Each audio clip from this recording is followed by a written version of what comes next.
अगर आपको हमारी डरावनी कहानियां पसंद आई हैं, तो तैयार हो जाइए, क्योंकि कहानी का कफन पर और भी खौफनाक, रहस्यमयी और रूह काम देने वाली कहानियां आने वाली हैं। हर हफ्ते एक नई कहानी, एक नया पहरावा। तो चैनल को सब्सक्राइब करना मत भूलिए। अगली कहानी आपके बहुत करीब है। Last seen online. Aman Verma शहर के एक पुराने अपार्टमेंट में अकेला रहता था। यह अकेलापन उसे नया नहीं लगता था, क्योंकि वह कई सालों से इसी तरह जी रहा था। गांव में उसकी माँ और छोटी बहन पीहू रहती थीं। अमन रोज काम पर जाता, रात को थका हुआ लौटता और सोने से पहले कुछ देर माँ और बहन के बारे में सोचता। उसे लगता था कि यह दूरी बस कुछ सालों की है, फिर सब ठीक हो जाएगा।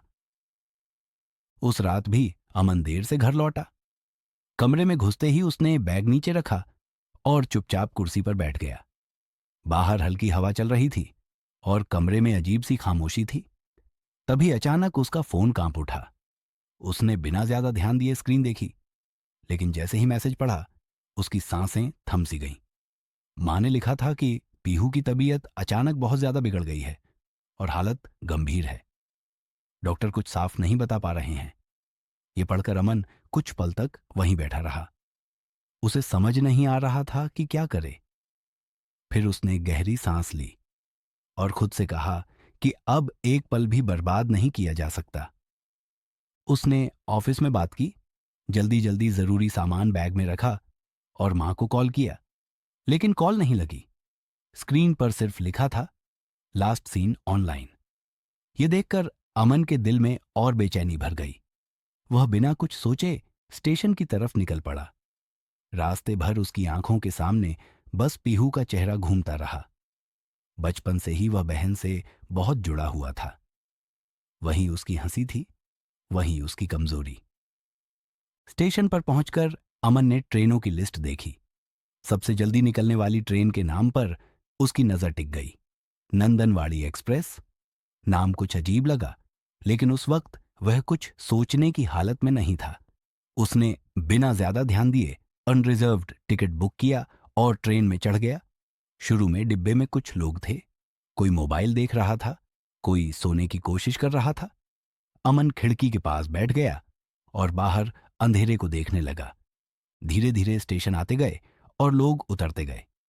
कुछ समय बाद जब अमन ने इधर उधर देखा, तो डिब्बा लगभग खाली हो चुका था। सामने वाली सीट पर एक लड़की बैठी थी। उसका चेहरा शांत था, लेकिन आंखों में अजीब सी उदासी थी। अमन ने उसे ज्यादा ध्यान नहीं दिया और फिर से खिड़की की तरफ देखने लगा। तभी उसके फोन पर एक मैसेज आया। नंबर अनजान था। मैसेज में लिखा था कि तुम्हें इस ट्रेन में नहीं आना चाहिए था। ये ट्रेन तुम्हारे लिए नहीं है। अमन का दिल जोर से धड़कने लगा। वह कुछ समझ पाता, उससे पहले दूसरा मैसेज आ गया। अब तुम्हें मरना होगा।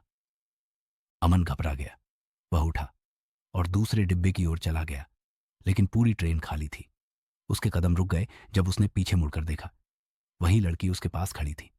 उसने बहुत शांत आवाज में कहा कि अगर वह इस ट्रेन से उतरना चाहता है तो उसे मरना होगा। अमन ने डरते डरते पूछा कि वह खुद क्यों नहीं उतरती। लड़की ने कहा कि वह पहले ही मर चुकी है, लेकिन अमन अभी जिंदा है, इसलिए उसके पास एक आखिरी मौका है। अमन ने बाहर झांका और उसकी रूह कांप उठी। ट्रेन जमीन पर नहीं थी, वह आसमान में चल रही थी। नीचे कुछ भी नहीं था, सिर्फ गहरा अंधेरा। अमन पीछे हट गया। वह कूदने की हिम्मत नहीं जुटा पाया।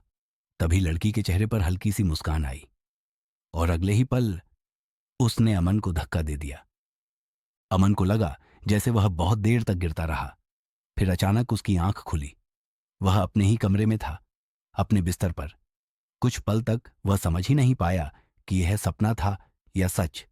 तभी उसका फोन बजा। मां का मैसेज था कि पीहू को अस्पताल में भर्ती किया गया है और अब हालत थोड़ी संभल रही है। अमन के मन में अजीब सी राहत और डर दोनों थे, लेकिन उसे ट्रेन की बात याद नहीं आई। वह स्टेशन पहुंचा। फिर वही ट्रेन सामने खड़ी थी, नंदनवाड़ी एक्सप्रेस। इस बार अमन ने उस ट्रेन से नजरें हटा लीं और दूसरी ट्रेन का टिकट लिया। अगले दिन जब वह अस्पताल पहुंचा तो पीहू को होश में देखकर उसकी आंखें भर आईं। वह बहन के पास बैठा रहा, उसका हाथ थामे रहा, जैसे कहीं वह फिर दूर न चली जाए। कुछ देर बाद उसने पास के वार्ड से डॉक्टर की आवाज सुनी कि एक लड़की को बचाया नहीं जा सका। अमन ने पलट कर देखा। स्ट्रेचर पर वही लड़की थी जो ट्रेन में मिली थी। उसे लगा जैसे उसने उसे पहले कहीं देखा है, लेकिन याद अधूरी रह गई। तभी उसके कानों में एक बहुत हल्की सी आवाज आई, बाएं और धन्यवाद। अमन ने आंखें बंद की और जब खोली तो वह लड़की कहीं नहीं थी। हवा बस चुपचाप बह रही थी।